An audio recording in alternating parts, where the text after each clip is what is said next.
Hello guys, આજે આપણે બનાવીએ છીએ દેશી ગાર્લિક બ્રેડ વગર રોટલીથી. તો ચાલો બનાવીએ. તો અહીંયા આપણે ઘઉંની રોટલી વણી લીધી છે. હવે આપણે એમાં લગાડશી એકદમ મસ્ત રીતે ઘરનું માખણ.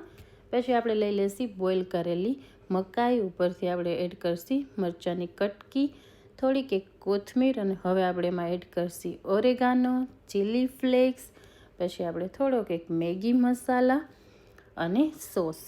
હવે આપણે લઈ લેશી ચીઝ એડ કરી અને આપણે એમાં એડ કરશી એક ચીઝની સ્લાઈસ. હવે એને આપણે એકદમ સરસ પેક કરી અને એક શેપ આપી દેશી.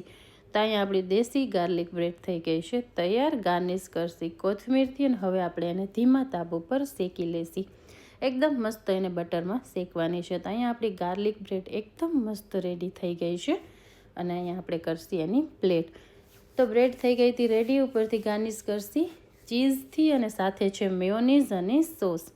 તો આપણી ગાર્લિક બ્રેડ એકદમ મસ્ત તૈયાર થઈ ગઈ છે. કોને કોને પસંદ છે મને કમેન્ટમાં કહેજો ને એકવાર જરૂરથી ટ્રાય કરજો.